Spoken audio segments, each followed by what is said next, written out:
So meron tayong poging visitor for today. So itong bag na to is for your girlfriend? Yep. Actually, sir, this is a good deal.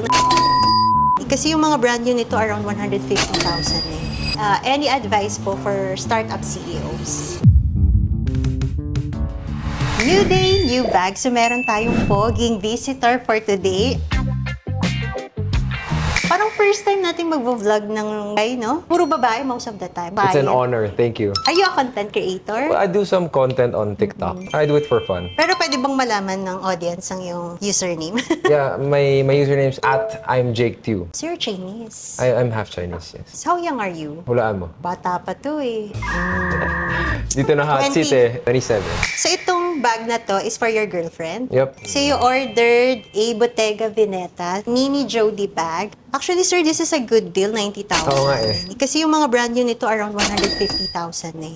Actually, I'll be surprising her with this one. You know, funny story is that hindi siya kasi masyadong materialistic. So I've been wanting to tell her na, oy, kumuha ka naman ng bag. But then, nakita ko, she was checking out this bag from another creator. Tapos yun, ito pala yung nagugustuhan niya. This and the Chanel 25. Why not Chanel 25, sir? Any occasion to celebrate? Kasi our This is 5th year your- anniversary for the company is for coming the up. company. Ano company is? So it's called Blanc, B-L-A-N-C. Blanc, Blanc. Instant Renovations. Blanc Wait, means in wine. French. Oh, in French. Oh, wait lang, pwedeng cut. Pinapawisan ako eh. Hindi, okay.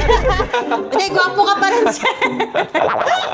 Hindi ako sanay sa camera eh. Hindi ko nata, sir. Hindi, di ba? I'm trying to do my content kasi, syempre, for personal branding, diba? Just to be more out there. Ganun. Actually, mga business owner ngayon, content creator na eh. Yes. Yun na kasi talaga yung next big thing ngayon eh. Ngayon, kailangan nandito ka. Like, ipipitch ko nga yung business ko sa'yo kung gusto mo magpa-flooring Talaga? dito, wall panels, Ayun ba? mga ceiling. So, yun yung blank. Oo. So, kaya sa blank because every time nakakita ko ng white walls, gusto ko laging lagyan ng accent. Yung ma-express ng business owners like you, yung personality through the walls that you have. Surface solutions kami. Flooring, walls, ceilings. We cater across Manila, Cebu, Bulacan, tas even Greater Metro Manila. So, you're the CEO. Yeah, I am. So, si girlfriend, nasa company din. Oo. Kayong andun na dalawa siya. yung founder. Yeah, we are the founders. Dumating na kami sa point wherein we're able to hire executives already. Oh, galing yun, no? Young entrepreneurs. Yeah. So, 22 ka pa lang nung nag-start. Oo, mga ganun. 22, yes. So, what motivates you, sir, para magtayo ng isang company? My passion for interiors, I really believe that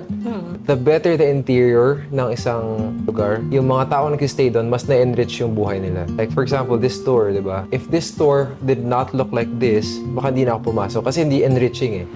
Pero since maganda siya, mas enticed ako pumunta dito. Are you an interior designer po?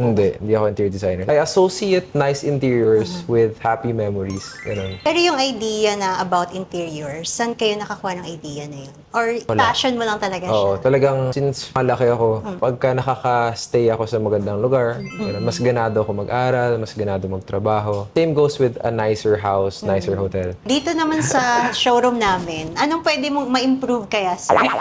Well, ayan, for example, di ba, meron ka naman ng mga panels in, I really see the accent. So, this alone really has an expression of yourself na you don't want it too plain and the smooth curves here tells na you have taste. Hindi na siya basta plain na wall. And it's really soft. So, bagay sa personality and the type of bags that you're selling. May for improvement ba kami, sir?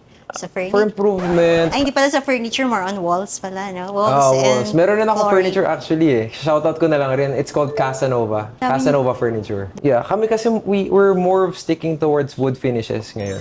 Sabi nga nila, di ba? For interiors, it really is an expression of the owner or the business owner or the homeowner's identity. I believe masaya kayo dito sa interior na to and it shows, di ba? Yeah. So, for improvement, sige ma'am, after mga 1 to 2 years, usap tayo. Gamitin mo muna to. Oh. For now, wala kang makitang improvement. Maganda naman. Oh, maganda. We made maganda the siya. right choice. Ganun. Yeah. Ano po palang name ni girlfriend? Her name's Joanne. Joanne. Pero with a Joanne. W, Joanne. Jowan. Parang jowa with N.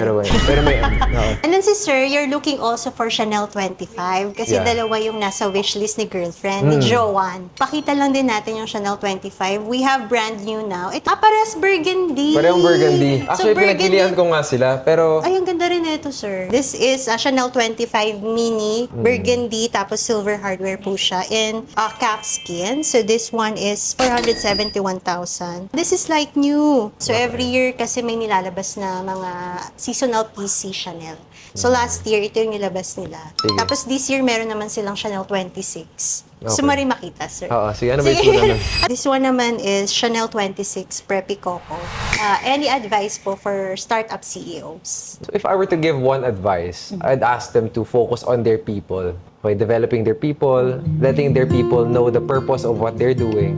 Kasi pag yung people mo inalagaan mo, sila na bahala mag-alaga sa customers mo. So that's how we grew. We really developed the people from a 2-man team to now around 60, 70 people. It's important you have to hire the right people in the right seats and make sure na inaalagaan mo rin sila. Tapos the executives will then take care of your middle management. Oh, isa sa pinakamahirap na part ng business yan yung hiring talaga. Like for example, ito mga tao mo dito, lahat sila mababait, they're credible. I'm sure it took a while to find them.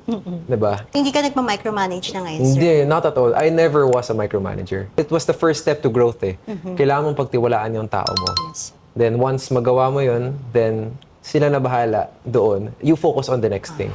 May joke dyan, sir, kapag mini bag si girlfriend. Kailangan mayroon ka malaking bag kasi Oo. sa'yo niya ipapalagay lahat ng gamit niya. Thank you. Thank you, thank you. so much. Sige.